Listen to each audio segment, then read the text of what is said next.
Hey guys, it's Clarissa, and today we're going to talk about Miss Netherlands winning a beauty contest. I don't know what it was. Was it Miss Universe or I'm not even sure.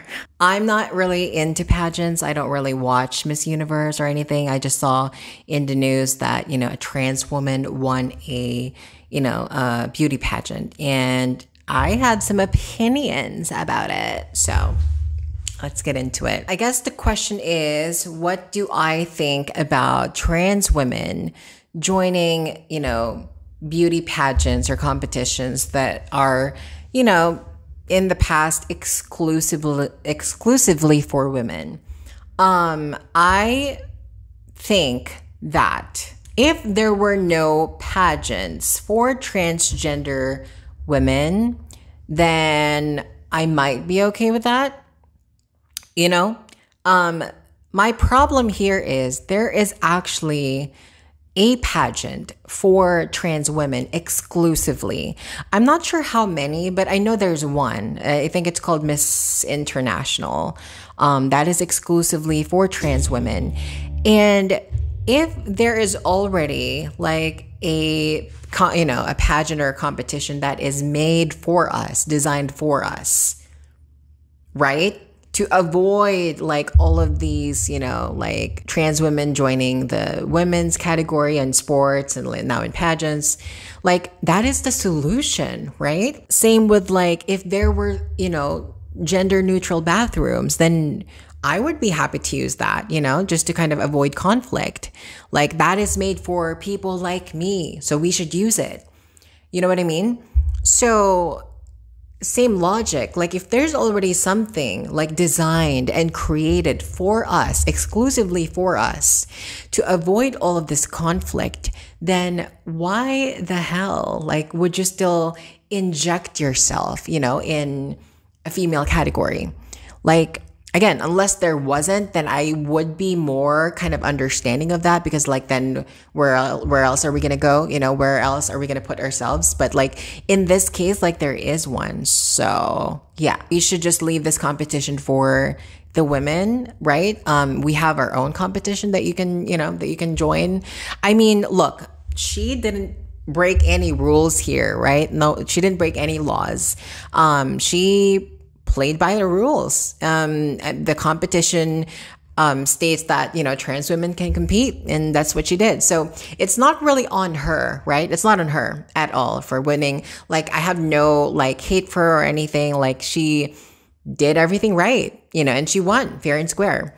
And if we're going to talk about fairness, actually, like, trans women should have a disadvantage joining a women's competition. So, she had to work a lot harder and, to win, which she did. So kudos to that, but that's not really, like the whole point of this. I heard that Italy just banned, all non-females in joining their beauty pageants. And there was like this whole movement of trans men joining or registering or signing up for the competition as a stand, for the LGBTQ community.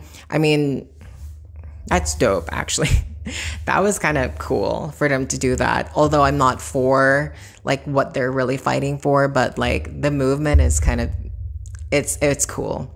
I believe that, there should be a separate category for trans people in everything, like in sports, in bathrooms. I know that's going to cost the government a lot of money, but like that is the only solution that I can think of where everybody could be happy. Everybody. Because that seems like, to me, the fairest solution to the problem. Like, okay, we're women, this is our category, there's men, there's this category. So where are we going to go, right? That's the question. So if there's a category for trans people, then what's the problem? This is for you. We made this for you. So, it should be here, right? When it comes to bathrooms, like right now, I would prefer using the women's bathroom. I think I would cause more commotion and attract more attention if I actually went to the men's restroom wearing a dress or a skirt, rather than me going to the women's restroom. Like, nobody would even kind of notice that I'm trans. But if I go to the men's restroom, like, why would I fucking do that to myself? So until there is a gender, like a restroom for transgender people, I would keep on using the women's restroom. But like I said, if there was one, like, I'm happy to use that, I'm happy to adjust to society as well. Because, the mindset shouldn't always be, it's all about us. It's all about our feelings. It's all about including us and blah, blah, blah. And I understand that to a point, but there is a thing as going too far, and going overboard and just having no limits and, like wanting domination almost. Also, I guess what's important is how the other contestants feel about a trans woman joining a beauty pageant. I know that there has been one before her, but she didn't win. So for me, that's what ultimately matters, is how the other contestants feel, because they are the ones competing. So if they are okay with it and they're not complaining about it, then I don't think we should, I don't think we should complain if they're not complaining and they're the ones competing. When it comes to sports, yeah, I strongly believe that, like the trans women should not compete in the women's category. But at the same time, I don't feel like they should join the men's category either. So it is kind of a tricky situation because there is no category for trans people. I don't think there's a lot, or there's enough trans people, trans athletes, in order for the organizations to create a category specifically for trans people. So that is a little tricky, but I don't think it's fair at all.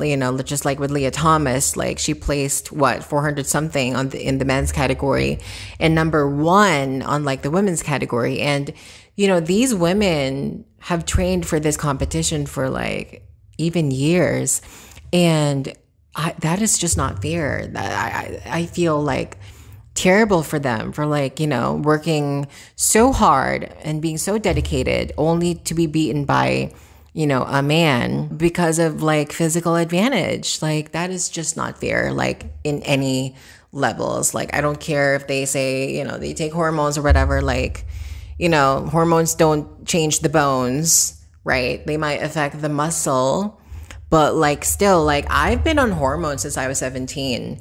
So I've been on hormones for like over 15 years and I still have more muscle than women.